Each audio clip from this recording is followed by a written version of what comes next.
Hello. Oh my gosh, I'm so silly. Anyways, look at my Isotata shirt. Yeah. This week, week 2 of being an entrepreneur is basically the key is in the follow-up. So follow-up is super, super important. You can't wait on people to like reach out to you. You have to go and be persistent and consistent in reaching out to them. Like I met this lady on the sidewalk just randomly, and I just told her what I did, and I got her contact, and she wanted me to help her with budgeting, as well as like helping her save some money and things like that. So I was like, sure. So I messaged her like a week later, and I said, hey, so and so. I hope you remember me, but I'd like to get together to talk about more of the things that that you mentioned to me that day. Um, and I don't think I heard from her. So then I reached out again the following week, and I said, hey, I hope everything is okay. Hope you're doing well. And then she reached out to me, and she's like, yeah, I do. Like, I'm still interested. I still want to talk to you. And then I messaged her back and I was like, great, like, when are you available next? And then she didn't respond. So then, like, literally a month passed, 1 month. And I was like reviewing some things and I thought about it and I was like, should I reach out to her again or should I not? Because, when it comes to strangers, like, there really is no trust there and there's really no relationship built there yet. So there's a least likely chance of them for them to like call you back or like message you back. So I was like, should I or should I not do it? But in the end, I decided, like, what the heck? The worst case scenario is like she doesn't reply back, and that will be it. So I just messaged her and just say, hey, so how are you? And that was it. And she messaged back and was like, yeah, I'm still interested again in your services. Can you tell me more about them?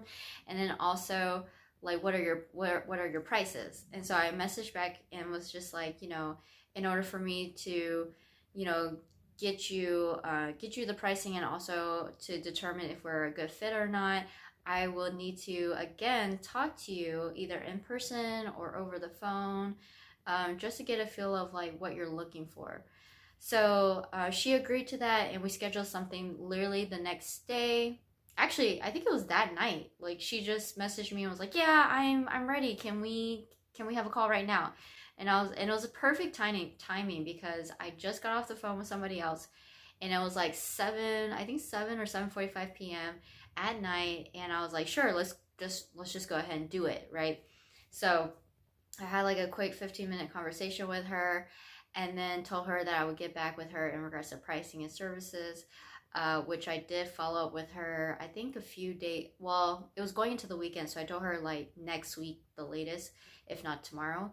So I did message her the following week, and I just realized that you just can't wait around for people. So that was a very good example of what I did in regards to follow up. Like, you don't need to be on people's um, back the entire time. Like, don't be on their butt. Is that butt or back?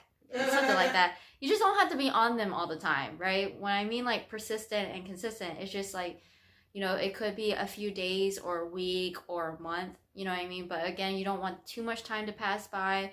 And also, if someone's not interested in your services and products, like, definitely ask for referrals, or just ask them like, hey, is it okay if I like follow up with you or call you or something like that in 6 more months, just to check up on you and see how you're doing. I think people really appreciate that. So I don't know. So you just don't have to. Again, don't be calling people every day, because I don't like that being done to me. I don't like it when I give someone my number and then they're literally like calling or texting every single day. Like, I can't do that. So if I don't like something like that being done to me, I'm not gonna do that to other people either, right? You gotta give people some space too. I mean, everyone's busy, okay? So, but you do have to like message people like here and there, um, just so that you can keep that relationship, and also just to keep them, making sure that you're on their mind, I guess, like, you know, because like when you don't talk to them for a long period of time, they're probably going to forget about you. But if you like message them here and there or call them here and there, then they're gonna, you know, you're gonna help them kind of remember you, like, hey, I'm over here, right? I would say, like, I think there's a rule for like 80-20, like even in social media, like 80% like talk about your life, what you like to do and things like that, like your personal life, and then 20% of it like is about your business. So just don't overwhelm people with like just always talking about your business. Like ask about them, like ask them questions, like how are they doing, what's exciting in their life, what's going on, you know, things like that.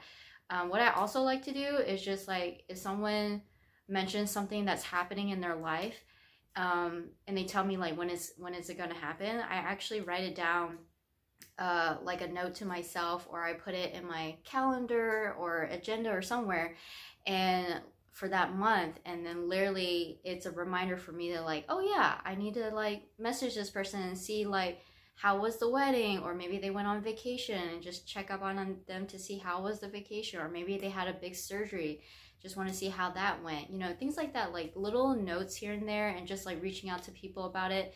Like it really makes a big difference, and that just really shows people that you really care about them, and it's a nice touch because not a lot of people do that. So just a little tip right there as well. What do you guys do in regards to follow-up? Like what strategies, or what do you guys like to implement? How do you even follow up with yourself? Because sometimes you gotta check in with yourself too, you know, that's important. You gotta follow up with your team, you gotta follow up with your coworkers. Like, oh my gosh, there's so much more to follow up than just clients and customers, like seriously. Well, to week 3. See you guys then. Bye.